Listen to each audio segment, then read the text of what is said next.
Hey, it's Jane. Question for you. Have you ever thought this growing a business thing should not be this hard? I know. Let's take the guesswork out of it and the hope marketing and replace that with an actual, simple, doable plan based on what is it that you want in your business?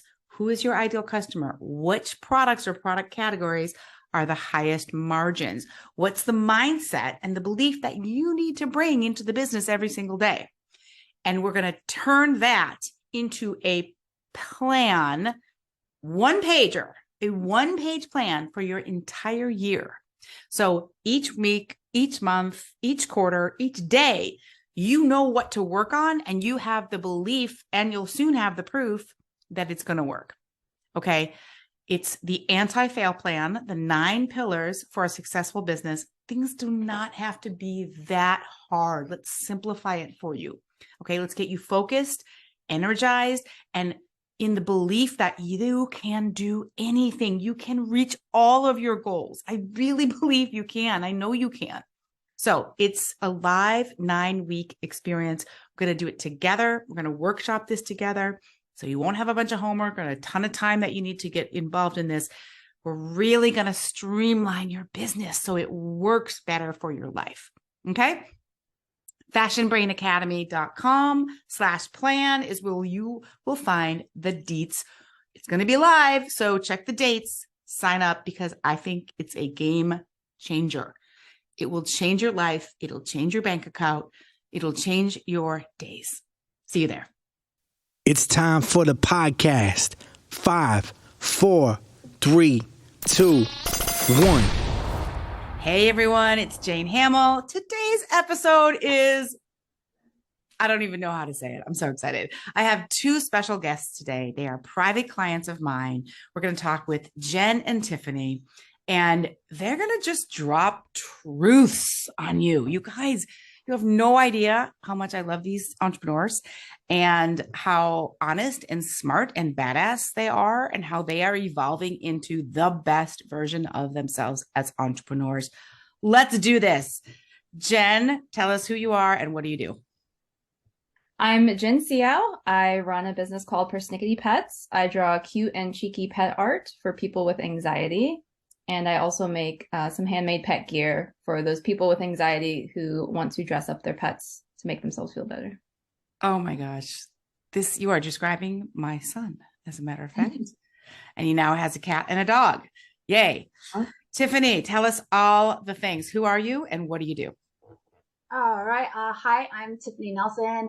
I run and am the lead designer for Holic Mode, and I make colorful merch and apparel for geeky girls, gays, and theys, who mostly those who are into the like anime and gaming side of the geekdom. Girls, gays, and theys, anime side of the geekdom. Come on, people. Who did any of you hear yourselves in these descriptions? Because I know that these guys have, this has been evolving. So you're like, wait, I have anxiety and I have a pet. Let's go. Persnickety Pets, Holic Mode.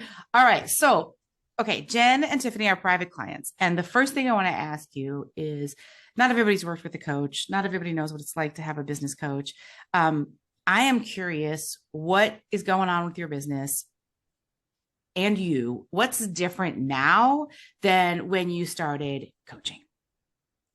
Who wants to take that first? I can go. It's been like 3 months, right? We've had like 3 months. Okay. Yeah. So give us a little overview of you, Jen. Like, what's different? First, I'll throw in there real quickly. Working with a business coach is not unlike working with a therapist. Just for anyone who hasn't worked with a business coach before, it's kind of what it's like. You do have to be very honest, very real about the process. But I think coming out the other end, there's just so much clarity. So 100% worth it. After coaching, I feel like I have a much deeper understanding of who my audience is, how I can serve them, and how I need to talk to them. So that was like one of the main things that we went into coaching with, wanting to get out of it, was really work on audience. Because I've been doing this business for 3 years and things have shifted, things have changed, but I still don't feel like I've found that community quite yet. Like I've touched on edges of it, but I still don't feel like I found it. And I feel like I have a much better understanding of who I'm going for now. Definitely more confidence in myself that I can do what I need to do. And confidence in the fact that if I focus on just doing the things, the rest, like the sales, the success, the growth, all of that will follow. So just kind of narrowing in on just focus on doing the things. So I have confidence, much more confidence in the process than I did before.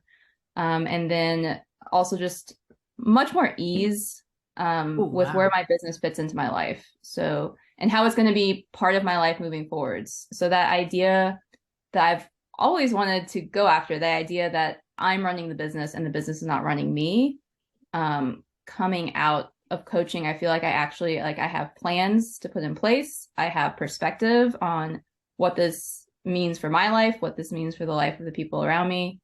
And I think the key idea there was that realizing that I get to decide what I want this to be instead of trying to just make it more of what it has been. Like, oh, that worked to get sales. Let me just keep doing more of that, even though that's not what I want to do, because this is a business that I want to grow sustainably. And this is something that I want to do for the foreseeable future. Like, I don't see a point where I sell this or don't do this. I just want to, this is how I want to make my living. So there's so many things that I love about this. I didn't ask these guys, by the way, this question before. So I'm like taking it all in at the same time listeners are, but like that you feel more ease makes me so happy. Confidence, like, oh my God, so many things. Okay. Tiffany, tell us about you. What do you feel is different now after 3 months of where do I start pretty intense private coaching? You know, it's one of those things when like you go through any sort of like self-building class or, you know, that, because that's what it really felt like doing is like, I know this was for the benefit of building my business and making my business better, but really it like when working with a coach, I've always found that it always feels more like it's a self-development kind of thing.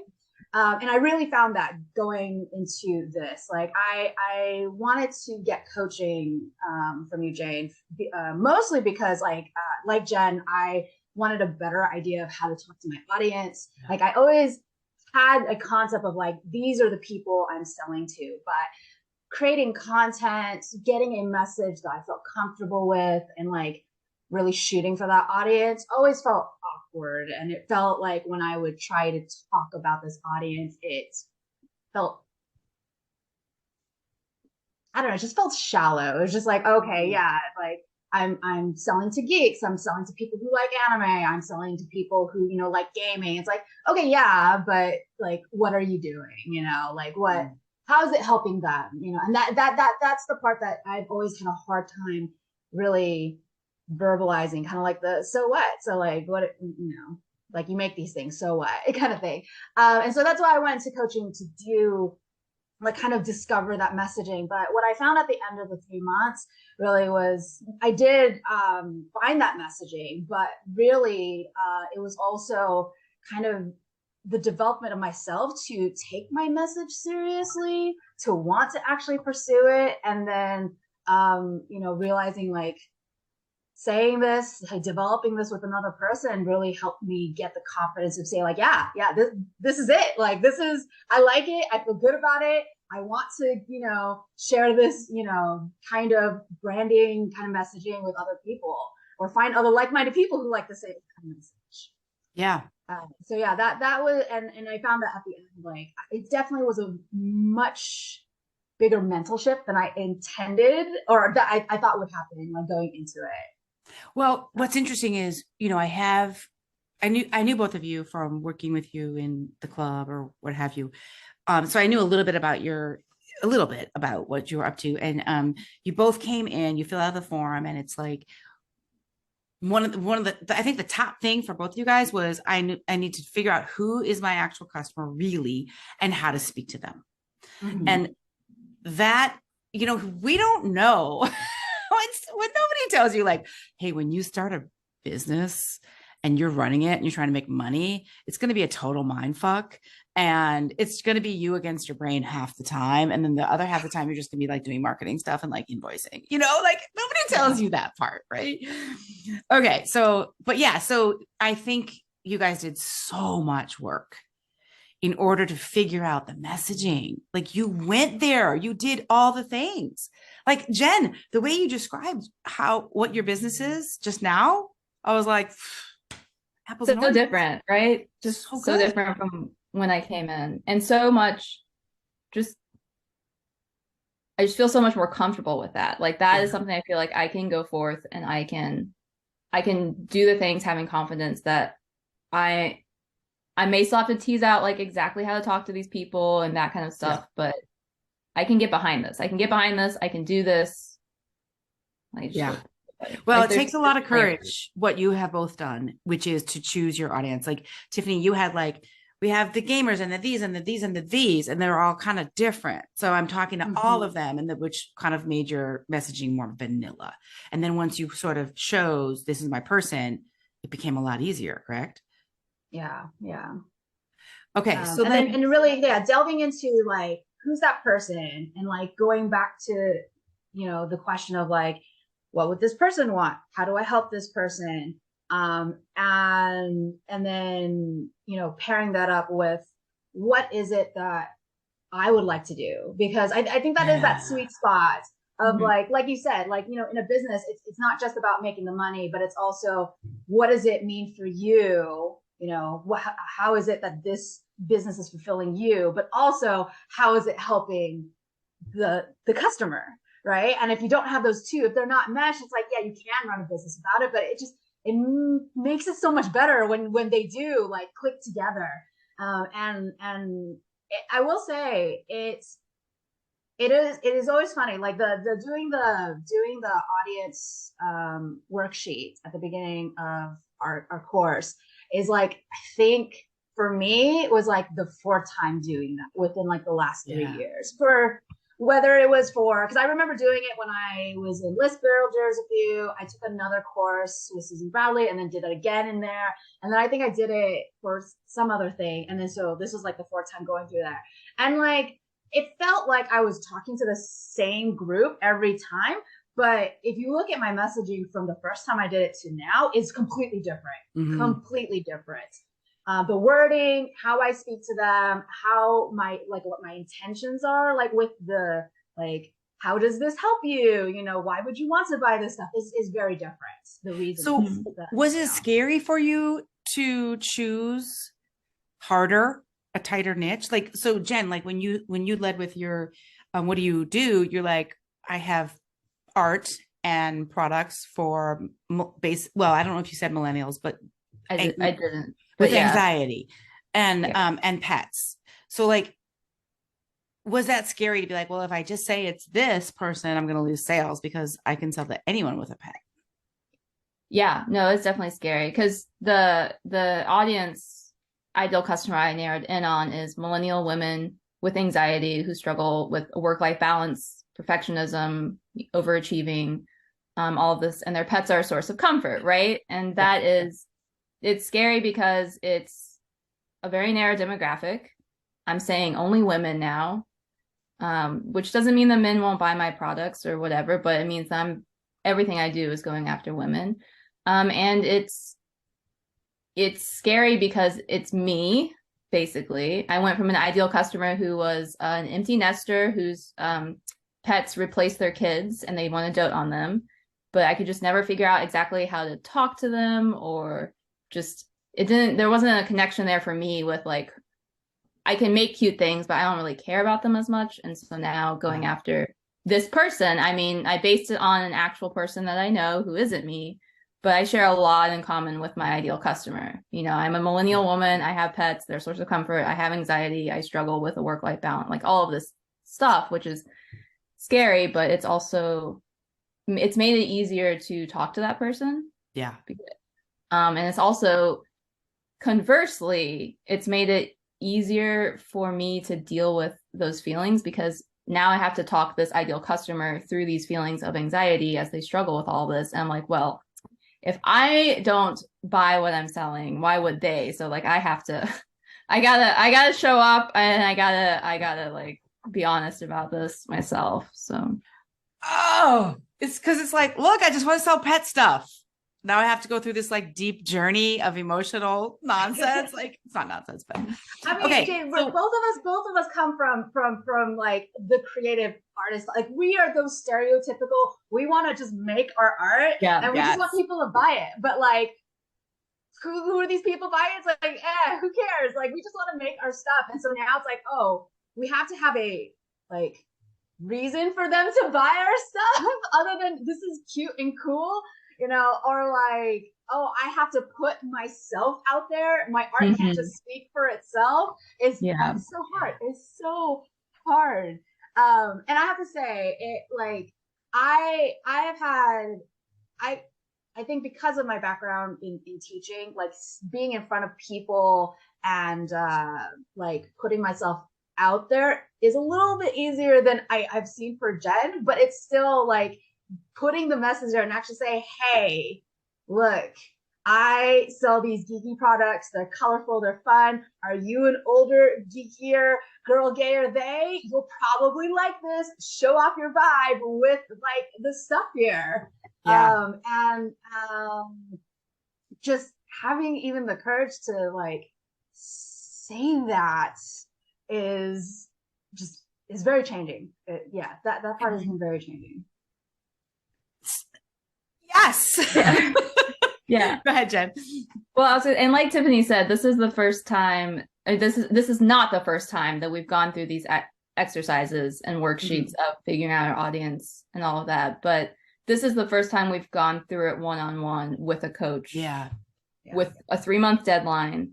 With okay, this is what we want to accomplish in these 3 months. This is what we want to hone in on. We had homework every week that we had to, and like Tiffany and I are both the typical overachieving student who, if you give us assignments, we'll do them, we'll turn them in. And I think that having that structure and having those deadlines with the coaching really helped this stick in a way that it hasn't before, when it was just like a worksheet that we downloaded online and, you know, we filled out. Maybe got a little bit of feedback on it, but didn't really get that one-on-one feedback. So I think there's something about just that it was like, okay, we've got 3 months. We're going to figure this out because we need this figured out before we move forward into 2023. And there was just something about it that clicked this time. I think it was just something about the framework really helped. Of like, we've got 3 months to figure this out. I will say, the fact that this isn't our first time doing the audience worksheet, I think also was what helped us get to this point, because part of like Jen and I wanting to do coaching at this point was because we had already gone through a lot of the like basics. Like we've done the like, here's the basics of building a business. Like, have you thought about your audience? Have you thought about the system of how to sell to them? Have you thought about, you know? And so like both of us made this conscious decision that we wanted coaching because we needed that next step to like, we had all the like systems in place. We had a business already there. We had been like selling or attempting to, you know, sell in different places, online and in, you know, in real life. But like, there just felt like there was something missing. And that's why we were pursuing coaching. One, because we had listened to your podcast forever and love your approach to business. But also we were like, we need that, like, just extra feedback that's going to like push us to be like, really think about like, okay, here's what you've written. Now, is that really what you want? Or that sounds good, but really, what does that mean for you? And really, you coming for us every week. Like, all right, Tiffany, that sounds great. Like, so what does that mean you're going to do if that's your audience? Like, are you going to start talking to them in this way? Are you going to actually sell your products like this? Are you actually addressing that person? Or are you just trying to resell your stuff? And it's like, or is this just an episode of Bright Shiny Object Syndrome? Yeah, of which exactly. Completely lost you. Like, come back. This is not at all. This was not. like what we were supposed to be, like you just gone off. Yeah. An episode of Right Child. Oh my God. Yeah. I think that's my job as a coach. Like, oh yeah, you're in an episode of BSOS. Let's go back here. Come on. But okay, but you guys were freaking incredible. And I want to ask you about the Badass 30 that you started. So, and by the way, Tiffany, one time you came to the session, I remember, and you're like, okay, so we're like halfway through the coaching, and I just want to tell you, this is not what I expected. It's way more. I didn't expect it to be this intense. I didn't expect this much homework. And I was like, look, I give people a lot to do, and most people don't do it all, but you guys, you're just like, I mean, you have a PhD, for God's sake. I mean, I love working with if you tell me to do something, I'm gonna do it. Like, you did everything. You guys did everything. And do you remember when we're all gonna do? So one of the things I thought that you would say is different from your business than when you started was I set up a quiz. You both have quizzes running. Mm-hmm. We'll talk about that in a second. But we all three of us went through this horrible decision to get ads up, pre-quiz ads. Engagement videos. And I said, I'll do it with you. Okay. And by horrible, I'm joking. It was awesome. But it was like, I'm going to do a little teaching video or blah, blah, blah. We each agreed to it. And then it had to be due like the next day. Like we just really were all balls out. Right. And it was so awful for me to have to go make those videos because I told you I would. And they were so cringy. And I just was like, they're done. I put them up. Like I had to do it just like you guys. Yeah. And that was painful. And I tell you, part of like doing the homework every week was possible because I knew you were of the philosophy of perfect is good, but done is better. And so I went, all right, where's the shit draft? Where is it? It's got to get done. It's got to get done. You're done. Check this off the list for my homework this week. Where's the shit draft? I love it. Okay. So when we started, I talked about, something that I did with my coach, Dave Moreno, which was the Badass 30. And we talked about it. And then I was like, yeah, we're going to start doing that in the club. Blah, blah, blah. And then you guys were like all in and you started doing it. So tell me about I guess I would say keeping the promises to yourself situation. This was all you guys, by the way. Every coaching situation, by the way, it's all the client. Trust me. Like I'm a guide, but I'm not exactly, I'm not the Sherpa lifting the stuff for you guys. So you did all of it, but curious about, the concept of setting achievable goals and what you did to kind of build your confidence. And so just, I don't know, tell us about the Badass 30. Well, we took that and we adapted it, a little bit. And so today is the second to last day of our second round. So this is day 59 and tomorrow will be day 60 of doing 30-day rounds of this. And then we're going to take a break over the holidays and we'll come back to it. But we did kind of adapt it to be just a little bit kinder. So, we really had to think about setting like, what is something that I can actually commit to for the next 30 days? And a lot of times that ended up being, a time-based goal. So instead of saying like, I don't know a good example instead of saying like, I'm going to teach my dog a new trick today. Mm-hmm. Every day I'm going to teach my dog a new trick. Right. That would be like a results. I just said I'm going to do one session. Let me pause just a second. Yeah. So guys, the Badass 30, it kind of originates, I think, with like the 75 hard. If you're interested, you can look it up. But Dave kind of adapted to say like, okay, choose 5 goals or 5 things you're going to do every day for 30 days. So maybe it's drink more water, work on my finances, do a list building activity every day. It's whatever. So you guys each chose 5 things you're going to do every single day for 30 days. And then if you don't do it, you start over again for day 1. Yeah. That's the key point, is having that threat of, if you don't do everything that you said you're going to do, you have to start over at day 1. Yeah. And so that I am that person who I will completely overschedule myself and I will never get to all of it. And then I feel like shit because I didn't do all the things I said I was going to do. And that's been something I've been struggling with since I was a kid. And doing this challenge was that first glimpse into, oh my God, I said I was going to do these 5 things for 30 days and I actually did them. And sometimes it sucked and sometimes it was hard and I didn't want to do my 1 session of dog training, or I didn't want to do my 15 minutes of drawing, but I didn't want to start over either. I did not want to start over. And so I was like, well, it's 15 minutes of drawing. I didn't say that it had to be good drawing. I didn't say it had to be drawing towards the comic. I didn't say it had to be productive. I'm just going to doodle. I'm just going to draw circles on this page until this entire page is filled up with circles. The point is that I sat down, I got my iPad out, I drew for 15 minutes. And because I did that for 15 minutes, I can check it off and I can be done with it.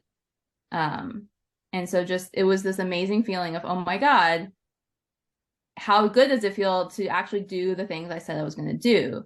And so that led us into this idea of, okay, like if you're going to truly be honest with yourself, serious with yourself about doing what you say you're going to do, set it up in a way that you can actually do it. Yes. Oh my God. Which sounds so easy. Like, of course, why wouldn't you set yourself up to do things that you can do? But let me tell you, how many times I'm like, oh, I can do this. But it's like this ridiculous, like 25 plus item list. And I'm like, I'm going to do this today. Yeah, because it's on my list. And I never do. I never do. And then I feel like shit because my to-do list is still there and still growing. Because there will always be more things the next day. With tasks from 3 months ago that still are hanging on to the list. Exactly. Yeah.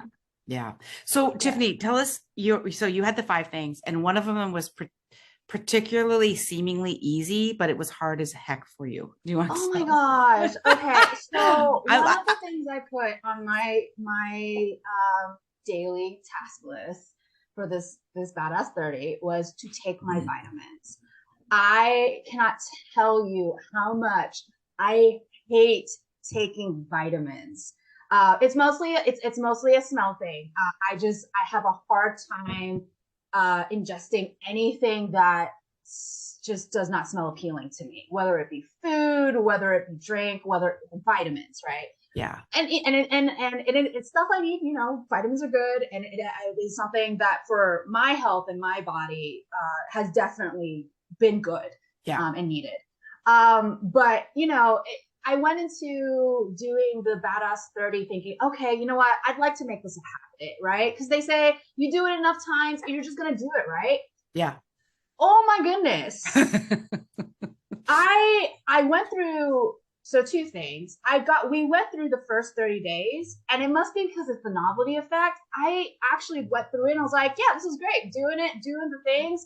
And it's like, yeah, sometimes it's annoying, especially like on the weekends where it's like, oh, I don't want to still do that daily, business paragraph write or the daily 15-minute draw or, whatever, like some of the tasks that are more like work-ish related. I don't want to do that on the weekend, but like I did it. It was just like, whatever. The second round, oh my goodness. Can I tell you, it is pulling teeth. Like I called up Jen and I was like, please tell me I have to get this done or else I'll have to start over tomorrow because I really don't want to do this. And she's like, yeah, if you don't do it today, you're going to start over.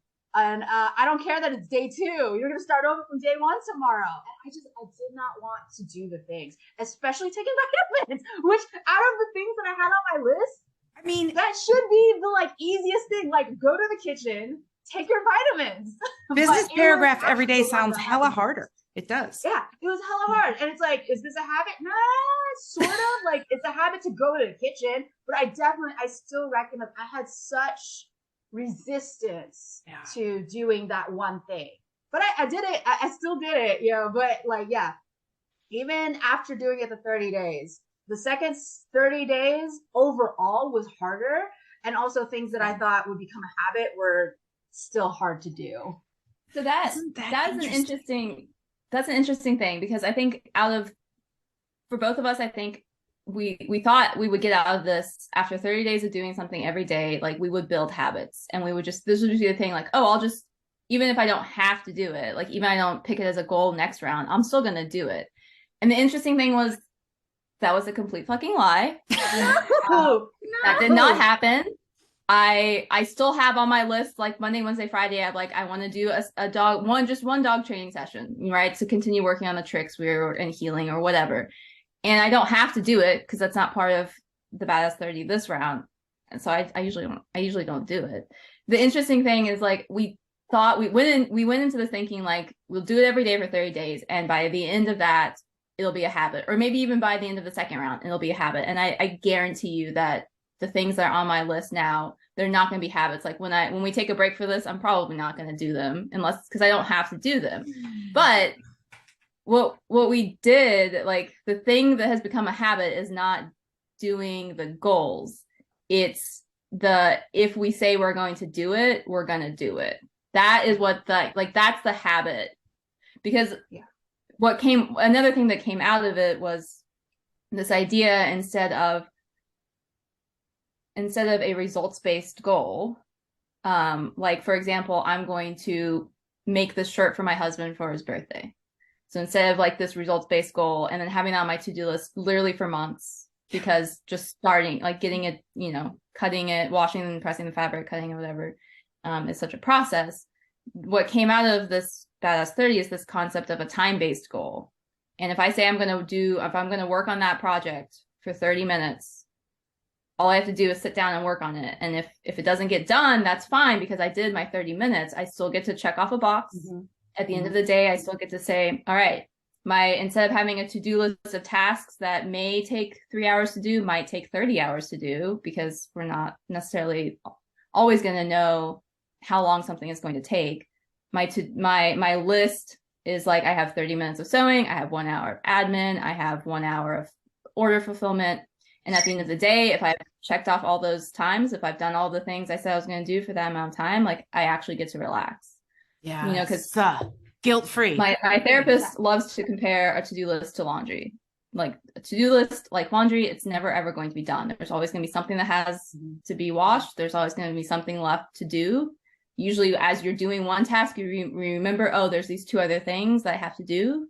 Mm-hmm. And just this notion of these time-based goals. So today I'm going to do 1 hour of sewing and 1 hour of admin. And if I do that, I've done what I'm supposed to do. And then I still have a to-do list of all these things that like have to be done. Sometimes they have deadlines and sometimes they're just ongoing, but I just set a timer for an hour. I look at my admin section. I just start working off the most pressing tasks first, check them off. It's kind of like a challenge. How much can I get done in my hour? If I get distracted by a text that comes in, that's fine, but I have to stop my timer. I don't get to count that. Mm-hmm. So like knowing that when that timer goes off, I've done 1 hour of work, and then being able to see like I did all of these things in that hour. And if I do that, 1 hour every day or 1 hour every week, like the idea that I'm actually going to make progress on something instead of like this birthday shirt, still hasn't been started. All I've done is wash the fabric. I haven't even pressed it. When's the birthday? It's been on my list for months. It was in June. Okay. It's coming up in June. I think you mean, yeah. No problem. Well, no, it was supposed to be for the past June, and then it was going to be a Christmas present, and now it's going to be for next June, and it's just one of these things. Like it's been a monkey in my back for 6 months, and it sucks that it hasn't been a priority, but there's just been like so many other deadlines, and it's been hard to pick it up, to change gears and just pick it up and work on that project. But now tell me this, there's some people listening who are like, okay, cool, I'll set the timer for an hour to do those things, and then they'll be like do. But do you find you get more done knowing it's just an hour? Just pop it out. Yes. Don't check emails, don't check stuff. So yes and no. So let me put a caveat to that, because some tasks are always going to take longer than others. So two things that I think Jen mentioned that I think are very important with here is when setting the timer, if you get distracted, it's fine because you'll get distracted, but you have to stop the timer. Yeah. So the time only really counts if you're doing this method of like, I'm doing 1 hour of this kind of work, 1 hour or a half hour, whatever the time is, that like you are only truly working on that thing. So if you're sitting there, you're doing the do, and it's like, oh, I'm sitting down to like write this business thing, but then, oh, I'm going to check my mail, or like, I'm going to, watch this one reel on Instagram first. Just quick. You can't start the timer yet, or you have to pause the timer at that point. Or just don't do it. Do you find yourself getting less distracted? Yes. Yes, but I still find that like if I get a text, I still want to look at that, and sometimes I do want to reply. So I feel like there is a little bit of freedom with this too, but there is less of like, oh, if I get distracted, I'm like, oh wait, no, I'm working on this is the hour of whatever. Yeah. And so what it's helped with is instead of focusing on this isn't done, still during this hour of like admin, like I have this email, it's still not done. It's, are you writing? Are you not? Yes, no. Yes, great, keep going. And so for me, it's really helpful to put the focus on what's the work I'm doing right now, bringing it to the now versus this constant of like, but there's still this email and I got to think about this email and like, I got to remember to make this appointment later, which, that's energy. That's like being taken away from you just putting the energy towards whatever you're doing at the moment. And sorry, go ahead. Well, I was just going to there's something that is calming to that constant, because I think Tiffany and I have similar brains in that we're constantly thinking ahead to the next thing and the next thing and the next thing, and like all the stuff that has to be done, and what order should it be done in, and who does it need to be delegated to, and blah, blah, blah. There's something calming about you set that timer, you put on music, audiobook, whatever it is, but you set that timer and it's like, okay, I'm sewing. Yes. If a notification comes in or I think about something else, it's like, okay, well, that doesn't matter because right now I'm sewing. All I need to do is I need to be at this machine. I need to be sewing, or I need to be cutting to prep for the next thing, or I need to be pressing something to move forwards sewing. And there's something that is calming about that does allow, like, I find myself focusing better because I'm not constantly letting myself worry about all these other things. It's just like, okay, I'm just sewing. This is all I have to do. Yeah. And it also doesn't matter how much you actually got done because if you're stressing over like, because sometimes it's a nice surprise, right? That you're like, oh, wow, I got 5 things done. Like, would I have gotten that done in a normal hour? Maybe, maybe not. But if the checklist is work for an hour, it's not, get 5 things done in an hour. Because I know for me, my next thing would be like, if I did this hour again, if I did less things, I'll feel shitty about that. And it's like, I got 5 things done last hour, but now I get three things this hour. What happened? Like, am I working slower? Am I a bad worker? Was I too lazy? And like, didn't work hard enough? But that's not there because it's like, the only question you have to answer is, did you do what you promised to yourself, the work, the type of work that you were supposed to do during that time period? Yes, no. Yes. You achieved your goal. That's the achievable goal right there. Yeah. It's not, I needed to get X, Y, Z done. And I only got X done. Which that was my very, very, very mind changing for, I think, both me and Jen. It was. Yeah. The Slack was just blowing up with the like, oh my God, why didn't I do this before? Yeah. And you both said something like, all of these little wins piling up to build my confidence. Yeah. Like, I just feel better about myself. I feel better about do stuff. Yeah.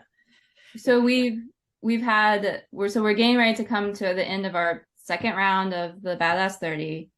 And those are like the tiny little wins because we made those goals really achievable, like 15 minutes of drawing. Like what else did we do? Write 1 paragraph for the business. Play with the dogs. 10 minutes with the pups. Yeah. Oh, yeah. Whoa. Tiffany, tell us about the one about Instagram. Yeah. I think this was one of the things I came into the Badass 30 do it with this idea of like, it could be a habit building kind of exercise. And also kind of based off of how Dave Moreno had done the Badass 30, that one was like a mental goal. One was the business goal, one was a physical goal, and then I think the other 2 were whatever you wanted to choose. Yeah. So for my mental goal, I said, okay, I really want to work on my comparisonitis, which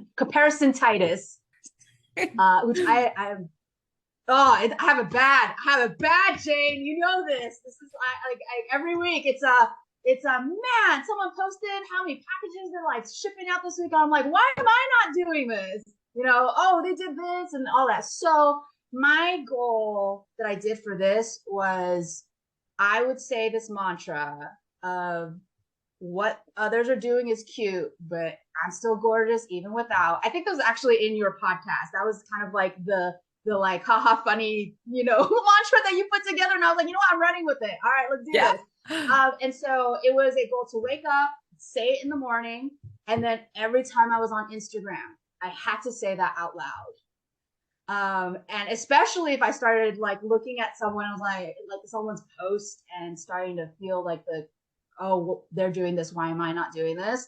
I had to really say that out loud every time I was on Instagram, which was really annoying, but also really good. I have to say that it's the saying out loud part that made it I have to do this in association to like looking at these things on Instagram.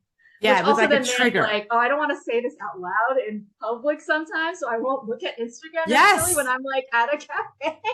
If I don't want to say it, because most likely I will say it when I'm on Instagram.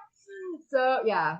I think you felt a lot better. You're like, I'm not as envious. I don't spend as much time on there. I'm like, all right, she's doing her thing, but mine's good too. And at the same time, your confidence was building. And each week you were doing the assignments that you were given or we decided on together. Right. Yeah.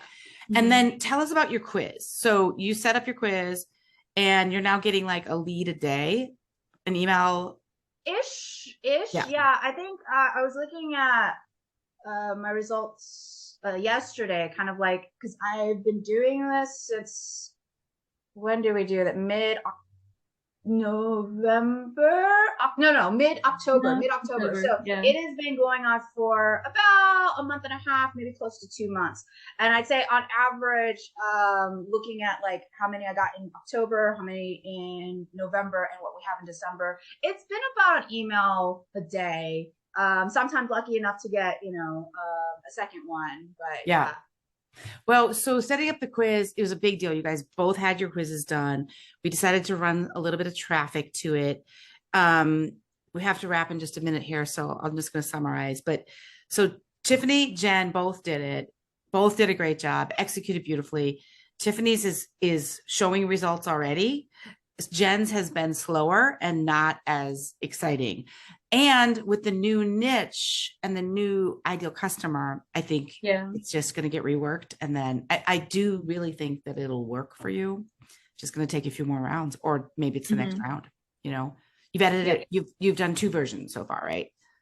I've done 2 versions so far, and 1 quiz, 2 marketing hook versions, I guess. Yes. Yeah. And I'm not sure that this quiz is necessarily the right quiz for the audience I'm going after, because we did the quiz was one of the first things we did.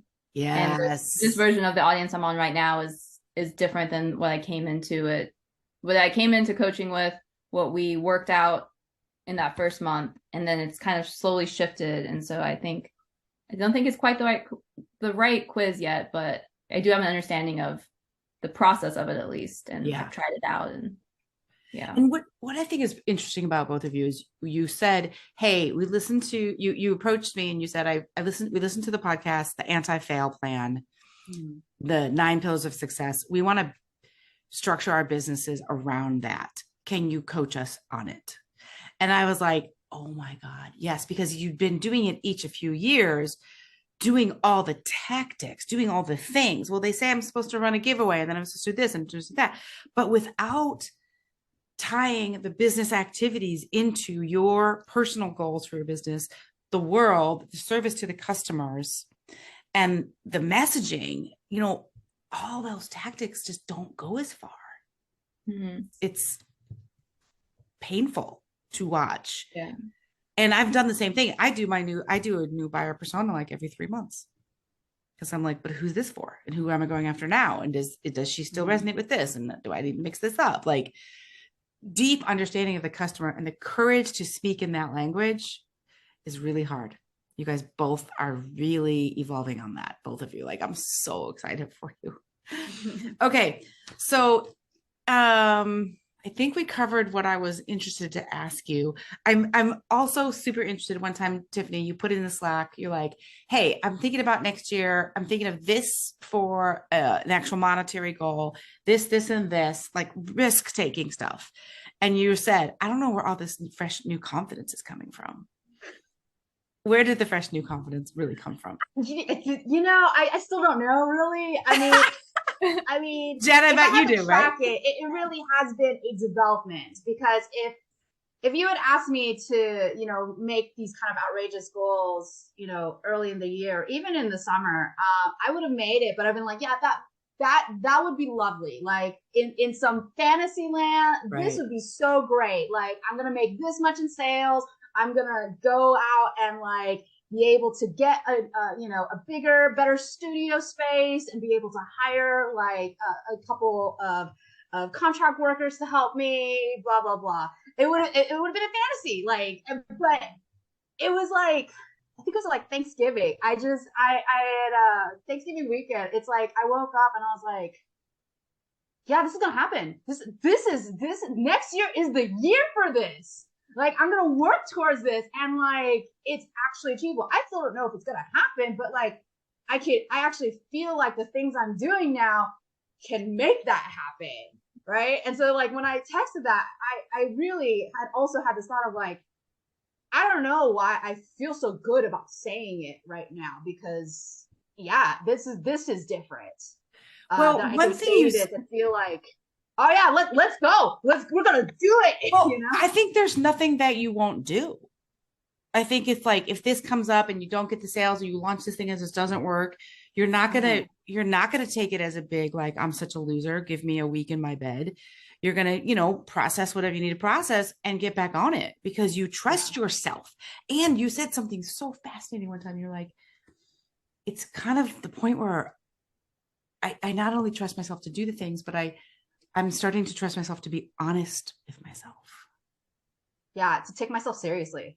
Yeah, take my word seriously. Take my word, and like take my word and my work seriously. Which sounds really funny, because it's like, oh, you went into business for yourself. Why wouldn't you take your work seriously, right?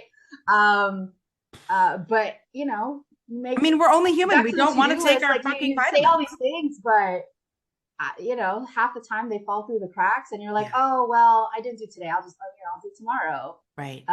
Because I think you said this once, like, you run your own business. If you don't do it today, it's not like your business is gonna close down tomorrow because you didn't do this one thing today, because you run your own business. And so it's just like, but it has changed a lot to say like, no, I need this. I've decided I need this. And so I'm going to do this thing. Yeah. So I'm going to do it. I'm going to do it. And I think it's like, okay, so maybe it's not going to be natural and like a habit to take your vitamins. Maybe it's not going to be a natural habit, Jen, to like teach the dog a trick, but doing what you say you're going to do is probably something you can't unlearn, like riding a bike or learning how to swim. Yeah. Like, I learned algebra. I don't remember that shit, but I will never not know how to ride a bike. And you will never not know how to keep your word to yourself. Yes, I think that is like the kind of superpower that's, I feel like, has been unlocked, is that I now know the difference between I still am, because I'm still learning, I'm still figuring things out, but less and less and less do I find myself saying that I'm going to do something and then not following through doing it, because I stop and I'm just like, is that actually going to happen? Am I actually going to achieve this? What is this realistic? Or do I need to break this down to a smaller piece that I can actually achieve today? Like, I think that is something where, and it seems, in a weird way, it seems almost like cheating. I'm like, well, am I allowed to like make it that easy? And I'm like, yeah, I'm fucking allowed to make it that easy. Like, there's what's wrong with saying, instead of saying like, I'm going to go finish that, I'm going to clear my schedule, I'm going to finish that shirt today. That is just, that's not achievable, because I don't know if I actually will have enough time, because maybe I don't actually have the thread that I need to do it. And then I have to go to Joann's, and then they might not have the threads, and then I might have to order on Walmart. Like, what's wrong with just saying, I'm going to do 1 hour, I'm going to work on this shirt, we're going to get it to a point, it may not be finished, but progress will be made. Tomorrow I'm going to do another hour, and then the next day I'm going to do another hour. And then, like, as a person who's always just basically worked off of deadlines and been frazzled the whole time, and like, it gets done when it has to get done because it has to get done, but always doing stuff at the last minute, and being stressed about that as somebody who's always been like that, this idea that like, oh, I can just do little pieces over time and it'll get done. And like that's a new idea. That's to the flip side of that, because a lot of this we've been talking about being serious and taking our work seriously for ourselves, it actually has helped rest time so much more, because then when it's time to rest and disengage from work and to like detox from the stress of work, I take that seriously too, because I knew, hey, I checked off this stuff for the work. I committed to doing it and I did it. So now when I say I get to play this video game for the next hour, I get to play the video game for the next hour and not feel guilty over it, because I did my shit. I get to play now. Yeah, and there's no way that anybody could argue that we didn't do our shit, because we didn't work hard enough. 1 hour this, because I did. Yeah. And you're getting the shit done. Yeah. And you're getting results. You're getting a sale and getting results. Yeah, exactly. Yeah. The side effect is that stuff gets done, and it's amazing. When you don't focus on stuff getting done and you just focus on doing work, the crazy thing is the stuff that gets done, and it actually sometimes gets done faster. Because you're focusing on you're not focusing on like this all you're the thing is I'm that person who will start 10 things and I'll be halfway through. I'll have 10 tabs open in my window at the end of the day, and I'll feel like shit because not one thing is done. They're all started, but not one thing is done. But now like things are getting done, and it's great. If there's one thing we can take away, you guys, set achievable goals, even if it feels like cheating. I'm not going to do that shirt today, but I will look for the thread today. That's on my thing. Like what, like, I just feel like the keeping your promises to yourself that you guys have done, the micro wins to build confidence is, I don't know. I'm just so impressed with both of you. I cannot thank you enough for being clients, for being amazing, for working so hard and then sharing it today. Like, thanks guys. Yeah, I can't wait. I wish we had more time because I have more questions for you, but gotta run. Where can we find you? So Persnickety Pets, Jen, somebody who's interested and they're like, oh yeah, the whole pet helps with my anxiety thing, and your art, everything is so beautiful. Tell us where we can find you. So persnicketypets.com/laugh, LAUGH.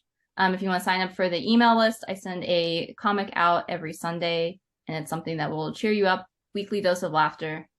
Boom. That's what you find. Yep. I love it. Tiffany, where can they find you? Just straight holicmode.com. HOLIC mode. Yeah, HOLICMODE. Or Holic Mode Studio on Instagram. Okay. Fantastic. Thanks so much, guys. Thanks for listening today, and we will see you soon. Bye. All right. Thank you, Jane.